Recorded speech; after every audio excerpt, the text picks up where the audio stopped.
Evening. Welcome to the August 31st, 2021 Zoning Board of Appeals meeting for the town of Raymond. Zoning Board of Appeals will come to order. The meeting does have a quorum. I'm now going to do a roll call, starting to my left. Patricia Beaton. David Murch. Tom Hennesley. Greg Dean. This is a public proceeding, and unless the board specifically votes to go into executive session, you have the right to hear everything that is being said and to look at all of the exhibits that are presented. Please notify the chair if you are unable to hear. The board works from a published agenda, and we will be considering tonight's items in the following order. Call to order. Annual election of chair and vice chair.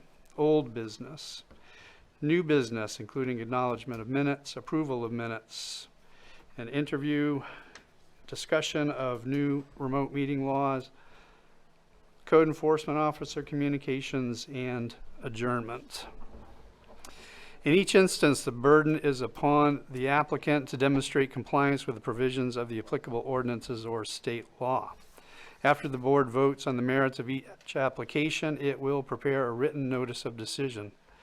Because the notice of decision may substantially affect any appeals rights, and also as a matter of courtesy, the board asked that those attending the meeting with regards to a specific application not leave until the board has completed its discussion. Generally speaking, appeals from adverse decisions must be filed with the Superior Court as otherwise provided by law within 45 days of this board's decision. Also, to be certain that you preserve your individual right to file any such appeal, you must be certain that the board's record evidences your appearance this evening in opposition and the basis for your opposition. All persons speaking, including representatives of the applicant and members of the public, are asked to stand at the microphone, to sign the speaker sheet, state their name, address, and affiliation with the application, either for or opposed or neutral. All persons speaking shall address all remarks or questions to the chair. The meeting is not over until the board has formally adjourned. Any discussion not included on the meeting's agenda or accepted by the board is to be held until after adjournment or conducted outside of the meeting room. So, first rule of business tonight, annual election of chair or vice chair. Our bylaws state that we have to elect a new chair. That doesn't actually say anything about a vice chair, but we do that as well at the start of each fiscal year. Fiscal year starts in July. This is our first meeting after July, so we are going to do that. So to move forward with this, I will always defer to seniority. So Patricia, before we go any further with this, do you have any desire for a role of chair or vice chair? I do not. Okay. I would encourage you to continue. Well, this as is open. chair. This is open for discussion. So, So does, Yeah, I think seniority, and if you clearly have the seniority, if you don't want to do it, then we'll go to the current, next senior person seems to be makes the most sense with me. So, all in favor? well, okay. So, all right. Do we? Did you need a second? I need a motion. Well, for yeah. somebody here. What is going on? No, we're done. I'll motion that David continues as chair or gets elected as chair. I'll second that motion. Any discussion? All in favor? Aye. Okay. Now moving forward with an election of a vice chair. Again, Patricia states she does not want to take a position. I would take any discussion on where we go from there. Tom's up. I would agree. It's most senior most senior person. I hate to decline, but I have travel things and other commitments, so I need to bow out. So Greg. Yeah, I mean, if there's no one else, I'm happy to help. Okay. So Feels good. do we have a motion for Greg Dean to be vice chair of the Zoning Board of Appeals? I make that motion. I will second it. Any further discussion? All in favor? Aye. Do I vote? Don't know. All right, so we've got our chair and vice chair. So, as first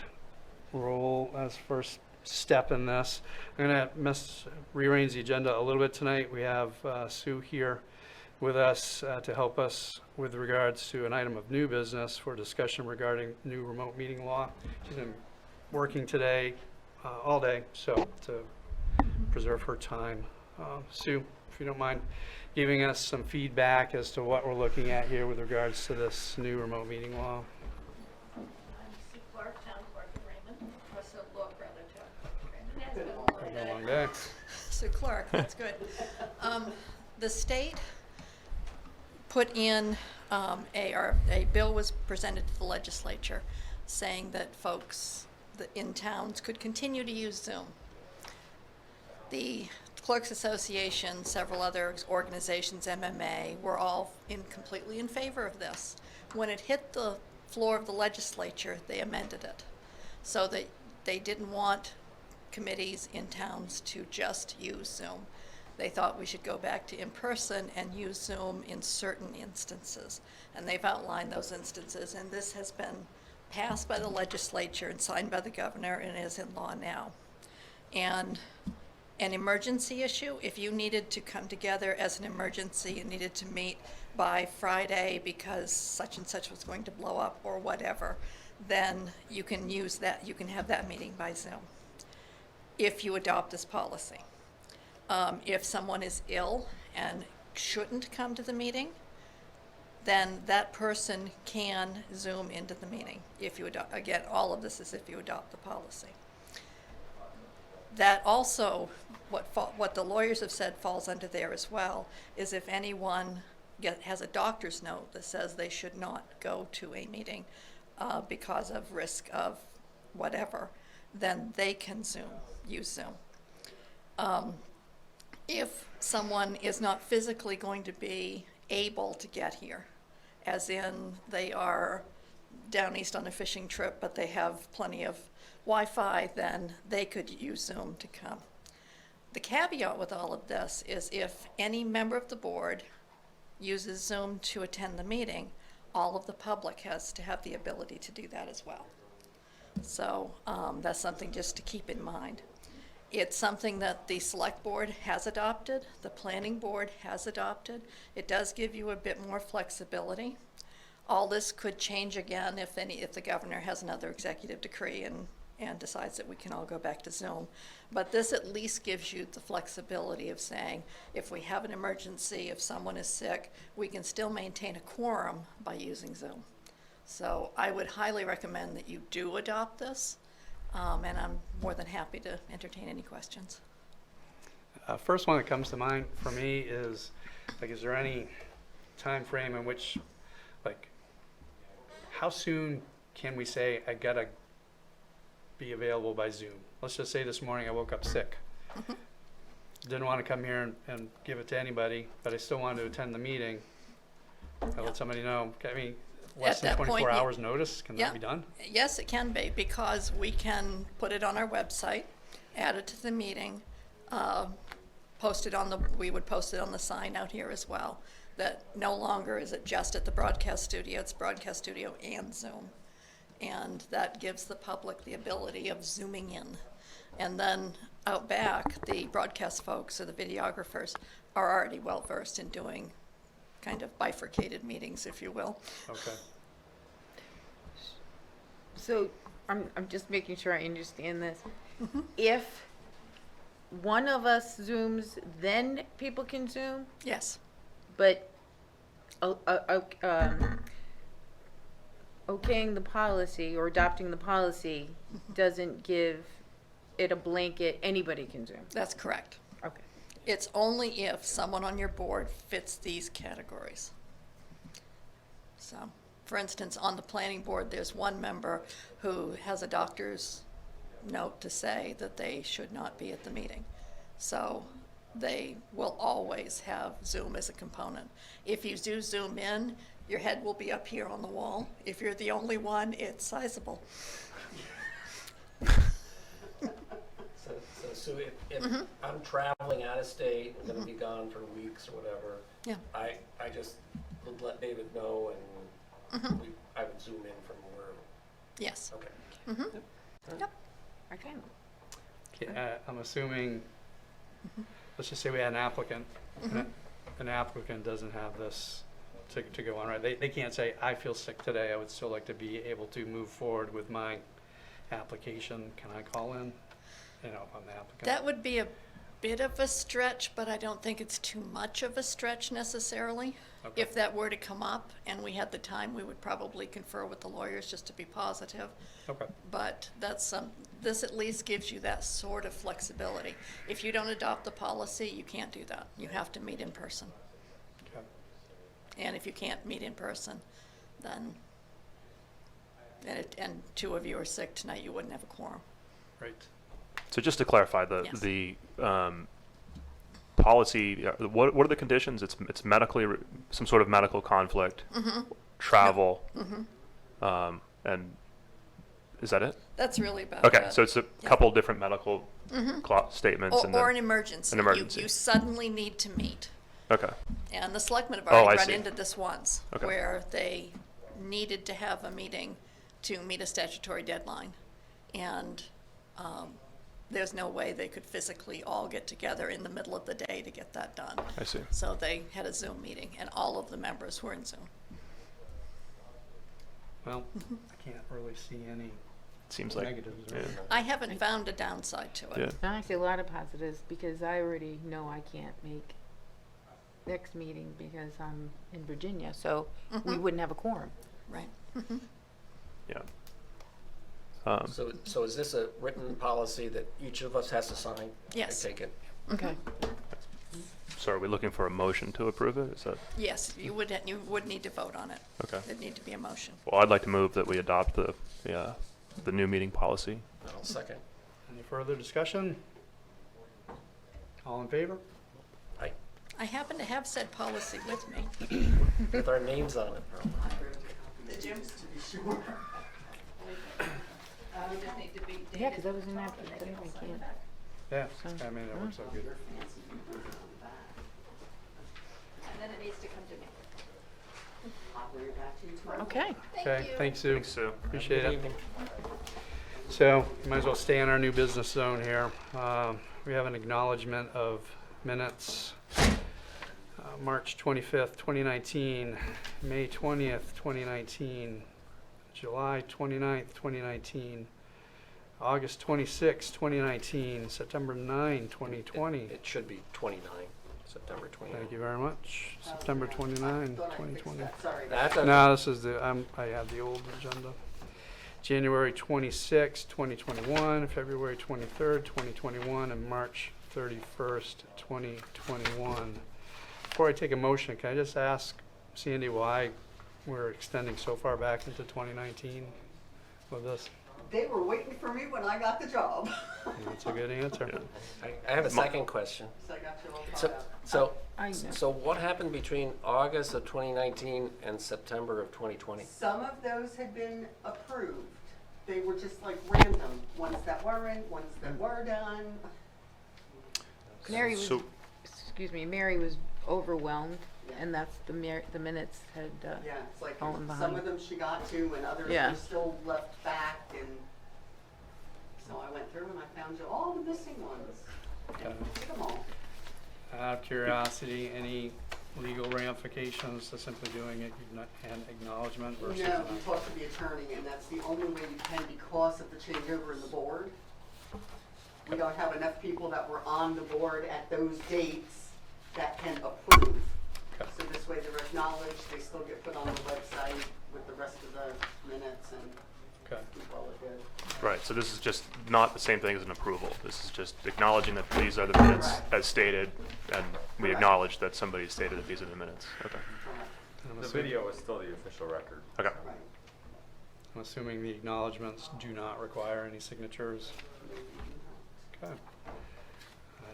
Anybody- I make a motion that we acknowledge the minutes of the dates that you had just listed and approve the minutes for the May 25, 2021 and June 29, 2021. I'll second that. Any further discussion? All in favor? Okay. Next on the agenda, interview of Dan Trusiak for a position on the board. And after you went through and said all that, we withdrew the application. Yep. Okay. Okay. So, do we have anyone in the pipeline, as they say? Not that I'm aware of yet. Okay. We're trying. And I should have, as an extension of the new remote meeting laws, Sandy and I had touched on this by email. Both the select board and the planning board had discussed in relationship to the new remote meeting law, since we are meeting now in public and within a building, if we, as our own board, wanted to come up with any sort of mask policy. Policy would be specific to this board in our meetings. It's not something we have to do, but it's something that we thought we could discuss and make a decision on. So,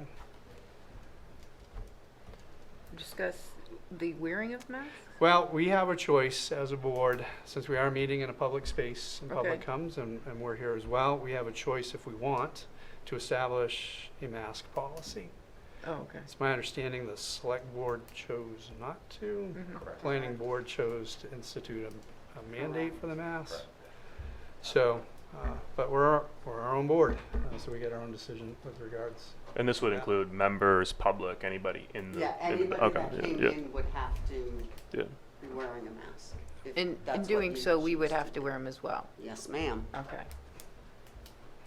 So I mean, And is it contingent on changing of CDC guidelines, or just my understanding. blanket yes or no? Okay. Correct. Okay. You- But and we could change it at any time, right? Yes, Yeah, you could okay, always so- bring it up again and readdress it, So, yes. okay, so we could revisit Could revisit. if Yes. needed. I mean, Is there a way to change it outside of like another meeting? Like, is there like if let's just say things changed and guidance was to wear a mask from like the CDC or something Like prior to a meeting. prior to a meeting, like would we then have to come in the room, invite the public, discuss this policy, and then vote on wearing a mask, and then ask people to put on masks, or like how would? It's a little bit of a. It sounds like about the way you would have to do it, but There's no. the yeah. smart way would be if the CDC changes it and it gets to where they say to wear them, that we all come in with them, and then we'll just, try to get the public to until you vote to change the policy. And then people would have to leave, I guess. If they won't theoretically, wear a if they mask, won't they wear a have to mask. leave because we actually supply them here. Okay. I mean, I would be of the opinion that we have been through COVID now for a year and a half, and we've had sufficient time to learn about masks and social distancing and all that, and I would think that at this point, people would be able to make that decision on their own with regards to that, as opposed to us having to establish anything. So I lean more towards just not having any sort of policy in regards to a mask. But that's just where I'm coming from. I agree with that. Yeah, I mean, I think my perspective is we just defer to public health officials, which none of us are, as far as I know. So right now, I think the guidelines are not mandatory. If it changed, I'd hope we would revisit it. But I agree. Okay, so don't really need to do anything there. No. Okay. So, agenda says old business of none. However, we did receive Right, that was something afterwards. from Charles Rogers. So, his application for a garage on his property was tabled at the last meeting. So in order to move forward, would anybody make a motion to get this off of the table so we could talk about it? I'll move to untable the I'll matter. second that. Any further discussion with regards to the untable? All in favor of taking it off the table? Okay. So Charles provided a letter dated August 24th, 2021. I'll go ahead and read that for the record. Setback reduction request for 49 Inlet Pond Road, Raymond, Maine. Dear Ms. Fredericks, I contacted several surveyors to do a survey for the proposed garage setback request. They are extremely busy and expensive. They would not be able to do a survey until next year or maybe later this year. I was also quoted an estimated cost of $3,000. Being retired and on a fixed income, I found this estimate more than I could pay. Therefore, I would like to request that the location of the garage be moved to a location where a survey is not needed. The attached diagram shows the proposed new location. If it would be 100 feet from the water, however, I would still need a 15-foot setback reduction from the road. Thank you, Charles Rogers. Also provided an attachment of looks to be tax maps and hand drawn in where the proposed garage new location would be. So when we tabled this last time, if you remember, we had made a request for a survey to be done because there was some question about how close or how far the garage would be from the water. And so we made the request for the survey, hence Charles's response and choice to relocate the garage to an alternate spot.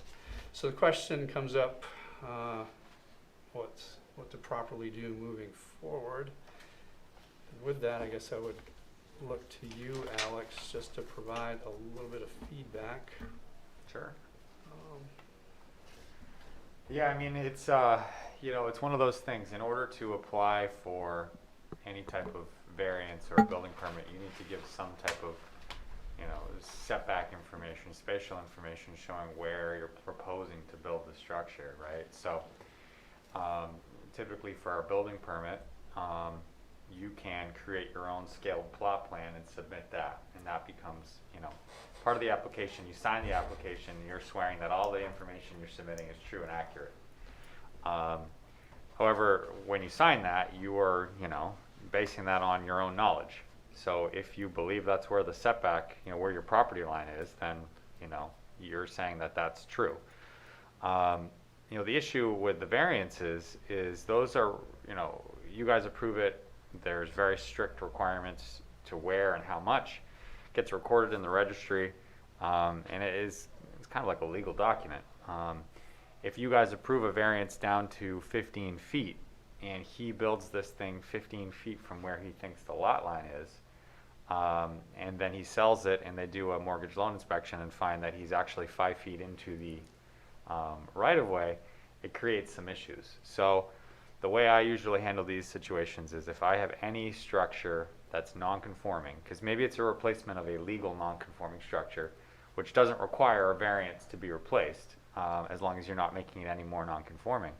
I require, as part of a condition of that approval, that they get as-built documentation from a surveyor confirming that they're no closer than that previous structure was. So if they're saying the previous structure was 8 feet, surveyor has to go out and say, yep, their new structure is 8 feet. If they were only 4 feet, and then the surveyor goes out and says you're only 4 feet, then they're going to have issues. So I always tell people, if you're replacing a non-conforming structure and we're going to require a surveyor to do an as-built, you should have them come out beforehand and confirm that that's really where the structure is. A lot of surveyors aren't going to go out and confirm a setback unless they've done a survey, because that takes research and time, and it does cost money.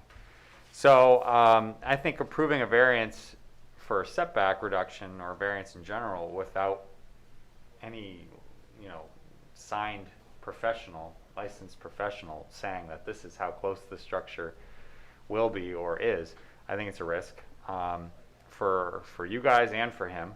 So I think that's definitely not something, it's definitely something you don't want to just take lightly, because based on what he provided last time, it's questionable where the lot lines really are, I think. And we don't know where they are. without a survey, so. I don't know if that helps, but. Does, at least for me. Any discussion? Well, I'm curious, is that a normal cost for a survey? You know, I don't really $3,000? know, but I can say that does sound, for a full-blown boundary survey, for them to say it's gonna take a couple of months and it's gonna cost $3,000, I'd say that's probably pretty accurate. Okay, so he is asking for the right thing, getting that number. Yeah, it sounds about right. Okay. You know, if you're gonna just ask for them to come out and mark a property line or find a corner pin, it might cost less, but if they're gonna put together a sketch and it's gonna include a structure, a proposed structure, setbacks, that's not unreasonable. And I mean, you gotta factor that into the cost of building a garage too. I mean, $3,000, if that's going over the budget, then, you know, maybe he needs to scale back the garage and factor that in. I mean, that's just, you know, part of the process. I think, you know, that's something that if they're going to be building a structure, we wanna make sure that it's in the right spot, and that's just the cost of doing it correctly, I think, unfortunately. Okay. A quick question for Sandy. What did Mr. Rogers know that we might be speaking on this tonight? Yeah. Okay.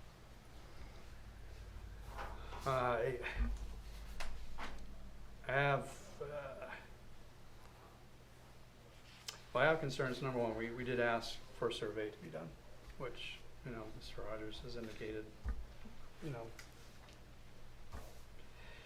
he's not ready to move forward with that. Then he did provide a sketch of where he's proposing his new location for the garage, which to me makes it seem even more necessary for a survey because it's so close to the road, and I don't know if there's road setbacks too. So I personally, I don't see that the new proposal changes the need for a survey. And also, I guess with this, we have to decide what are the next steps for Mr. Rogers. How do we properly convey to him what his next steps should be? Does he have to provide a new application, amended application? Does that require then new fees? Those are some things I guess we had to discuss. And I mean, I'm not one to make him have to pay more money than he has to, but there's also, given how this looks, I would almost think we'd have to have another site walk just to confirm where he's going to place this. And you know, there's things that go into it, such as obstructions and whether or not property owners, abutting property owners, maybe we're okay where it was before, but not okay now. And that is a true statement, that the lady next door was concerned that the garage not be on her side of the property because of drainage issues or something, so. Well, I believe once he understands that either way he has to get the survey, he might go with his original plan. So he has that opportunity, so he has two choices, you know. One, actually, he's got to get the survey to do it, period. So you can go with your original application or do an amended application and incur more fees. So those are two choices that I see. And we would all agree, right, that a survey, he has to get a survey done. I mean, the tax map doesn't even show Is that what this is? the side dimensions. It shows, you know, I'll say the road frontage side and the Yes. water side. Yeah. There's, But as Alex indicated, any application would require that. Yeah, I mean, this is dimensionless. It's hard to Yeah. even. yeah, and the shoreline policy says it has to be a scalable, accurate sketch plan or something to those words, so. Yeah, and we have, as a board, we have, it's our responsibility to ensure that it's the minimum possible setback that we can allow. And he's asking for the full 15 with no evidence that he needs the full 15, so. I mean, Alex, have you gone out and looked at the new location? I haven't looked at And you the can- new location. okay. I went down months ago and stopped down there just to take a look at the lay of the land, but I don't know exactly where that new location is. Okay. Yeah. So we really don't have anything to even base a decision off from at this point. No, Like not there's really. just no information. Well, I would agree with what Patricia said, just let them know what, it's a minimum of survey is needed. and that you can either move forward where you originally had it at no cost, well, no additional fees, or if there's a change to this new location, then we're likely, I don't know, you kill off the original one, you say it's no longer valid, and then you move forward with a new application. Yeah. So is he a new application or an amended application? Because, I I would mean, it's a just- new location. I would just have them amend his Amend existing it? application, Okay. yeah. Does that Otherwise- include a site walk if it's amended to a new location? It can. Okay. I think we'd have to renotice the butters and everything. Which is where the fees come in. Yeah, Okay. but it's an escrow, right? It's set up as an application escrow for this? No, No, it's just a flat fee? Yeah, but we know how much the notices would be, so yeah. he could do that. If he amends the application, we don't necessarily have to have him pay the whole publication fee again, Okay. because it's been tabled, even though it's gonna be amended. But if we have him withdraw the other one and submit as a whole new application, then he gets hit with the publication fees as well. Yeah. The abutter notices are the least of his problem, and I don't believe there were that many on his. So let's present to him the most cost-effective ways to move forward then. Procedurally, what do we do to preserve his optionality? Is it, I mean, Yeah, do we that's kind of the table it next question. again? What do we do and- next?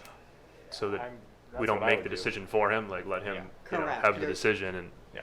Right, when you actually, get done spelling out that these are the options that we want to have sent to him in written form, then I'll write that letter tomorrow. I'll run it by you, David, before I send it, but I'm kinda used to doing those things. And then, if you would table it tonight, and then that gives him time. Okay. Okay. Do we put a time limit with this for him? Well, that was something you're gonna have to discuss, because if he's gonna have to get the survey, we know now that that's gonna be a couple of months. Right. So you can table it stating until such time as correct survey and documentation are received. And that way it just sits on the table Just until we remains get something. open-ended for him to pick and choose. and is there a constructive end to the application if it just sits tabled? Is it I a mean, you ye- could probably put an end date to that too, until such time or, a certain date. Yeah, no later than, if you wanna give them like till December or even Yeah. into next 6 months or January, something. whatever. Yeah, Yeah, I would be open to 6 months, since he said his surveyors are going out into next year. Mhm. So- Right. Yep. Well, the scenario I was thinking of is, would we, if we table it and then there's no new business except for this again and no one shows up, are we meeting just to discuss untabling and tabling again? Or- No. So it would just be perpetually tabled? It would Yeah. just stay Okay. on the table. If you guys don't remove it again, I see. it's gonna I stay see. on the table. If he doesn't get back to you in like 3 months, even though you're gonna give him 6, take it off the table, state that no new information has been received yet, retable it, that gives him another 3 months. I see, okay. And is it my understanding that you would help us with those timelines, Sandy, in case we're forgetting? Of course. Perfect. So at a minimum, I know we get a motion to table this again. Is there any other motions we gotta do? Like sending him an application or sending him a notice or anything like that? We're just gonna Just table be it. the one, yep. All right. So, And just say why you were tabling. Mhm. so do I have a motion to table this in order to give Mr. Rogers some time to read our letter in regards to the request for a survey and the potential for an amended application? I'll make a motion. Seconded? Any further discussion? All in favor of tabling? Okay. And moving on to code enforcement communications. Awesome. I don't really have a whole lot. Things have been pretty busy since June 29th, I think it was. One of the big pieces, I think I may have mentioned a few different items important things we had been working on in the office. You know, Sandy coming aboard and taking over the planning and zoning stuff was kind of a big step. And we had gone online with scheduling, permit applications. The online portal is up and running. It's been up since May now. Where we're still kind of getting used to how it works and adding functions to it, and we'll be expanding on it in the next year, continuing to kind of add stuff to it. It is probably not being used by a lot of people right now, but people are starting to find out, you know, it's there, it's available. You can actually go on right now and see every application that's submitted, what they're looking to do, where it is. There's a lot of information people can get out of this. So if your neighbor's got ribbons out and you're wondering if they're going to be building something, you can go on and search to see if they have an open permit or if they've submitted a permit application. And so it's just kind of our you know, our plan to you know, be more transparent with what's going on, and so that people can you know, find the information when they want it instantly, because that's the big thing in today's world. People want it now. They don't want to wait for a return phone call and stuff. So the big news story is since we met, we did post a full-time assistant code officer position, and we have hired someone, and he starts next Tuesday. So we'll have now 2 full-time code officers, and I expect that that's going to really improve the process and the customer experience with the department. We are fortunate enough to hire Chris Hansen back, who was Raymond's code officer for a number of years. I think he left about 5 years ago, and was the code enforcement department head in Wyndham. So he's left Wyndham and is coming back to Raymond. And it's going to be good. Chris is someone I've worked closely with over the years. He knows a lot of people in town, knows where a lot of the roads are already, because he's worked here for a number of years, knows the ordinances. So he will quite literally be up and running day one. He already has established relationships with all of the staff, or a lot of the staff. So we're excited. I think it's going to be huge for the town. Kind of all big, you know, it's been a big year of, this is the list of stuff I want to do to really, you know, correct some of the issues that have been taking place, and this was the last big one. So Well, congratulations. we'll see how the ship floats. Did you say 2 full-time? Yep. Wow, okay. Yep. So we're quite literally doubling code enforcement staff in a sense. I mean, it's going to be structured in a way that you know, I'll hopefully be in the office more. He'll be out in the field more doing inspections. So it's kind of like hiring an inspector position, but he's a full-fledged certified code officer, so he can do all of the stuff we would need, including violations and enforcement.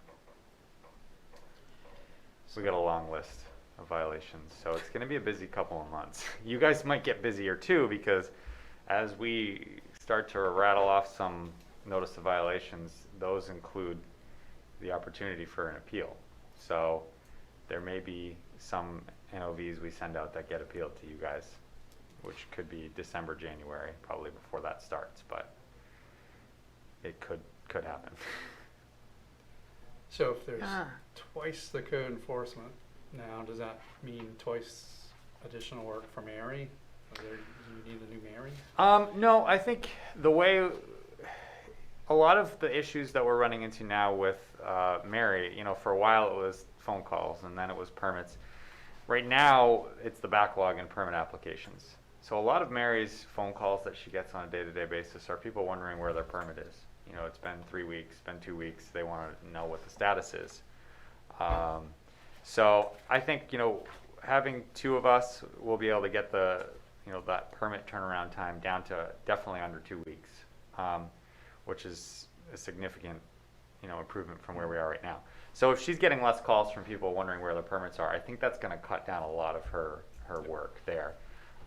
Plus, if I'm not out doing inspections all day, I'm there in the office to take walk-ins instantly, and that's less time that she has to set up an appointment with me. And there were times this summer where I was scheduling a week out which is just not okay if someone has, they're calling for an inspection 24 to 48 hours before, and we're a week out, then it does make things challenging. So it's going to, I think, resolve some of the issues, the log jam that Mary's dealing with. Good. And hopefully, improves, her experience too. So we have a lot of growth going on. Yeah, it's been busy, and we actually have two residential development projects going through the planning board process right now. One is a 26-unit apartment complex, and I think it's 26, and the other one is a 9-lot subdivision down near 302. So, and there's a couple more that may be coming in soon. Rolling Brook, that's now up and running. They've got another 15 or so lots left to sell, and then the subdivision on Valley Road. So there's a lot of residential projects that are kind of in their early stages.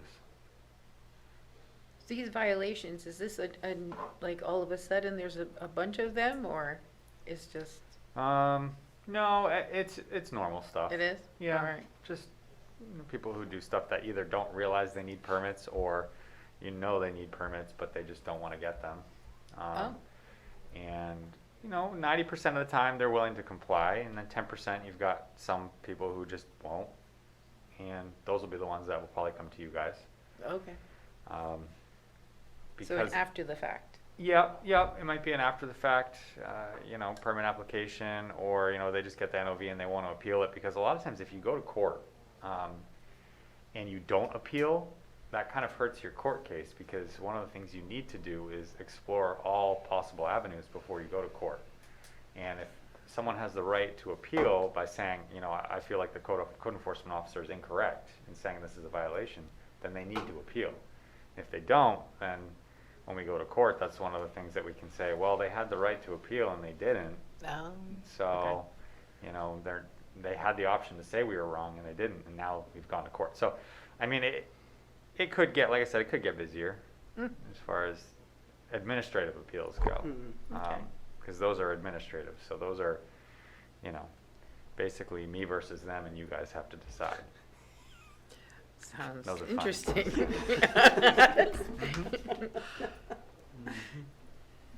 Yeah, that's pretty much it though.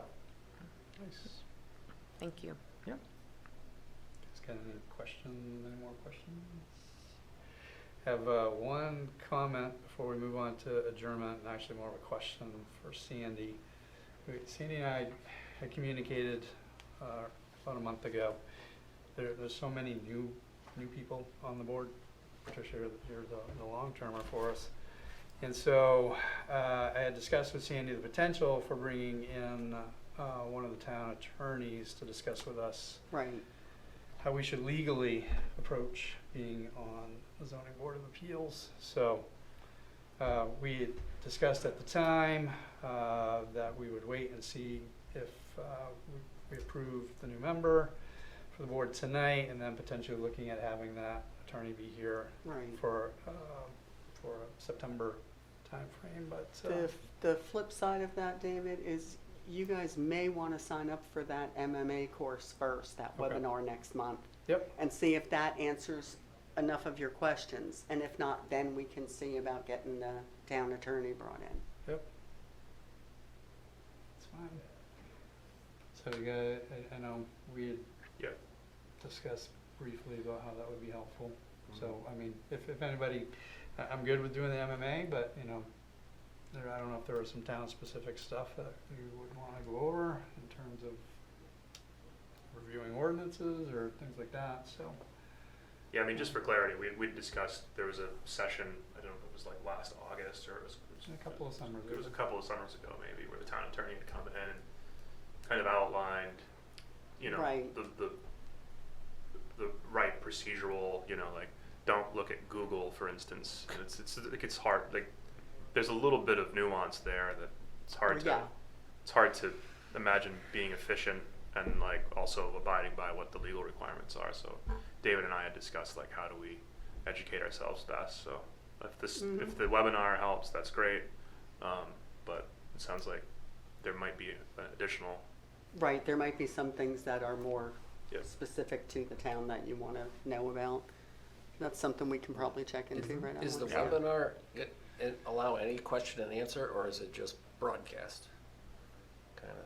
I'm not sure, because usually when it's an in-person one of those seminars, they do have a question And and they answer canceled at the the end. September in-person one, right? Right, so I'm not sure. I can see if I can Okay.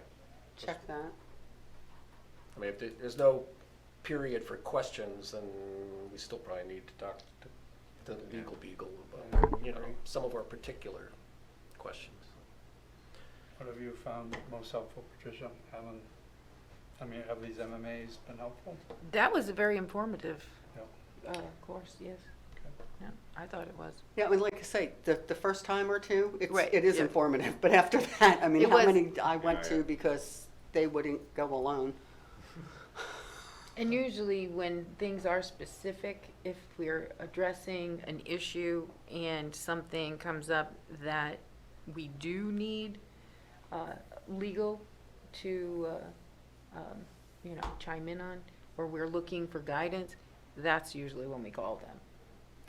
Well, yeah, that's when it's for application Right, yeah. specific. I know, so, I've had them here before, so. Okay. Well, good. Great. Everybody, anybody, final comments?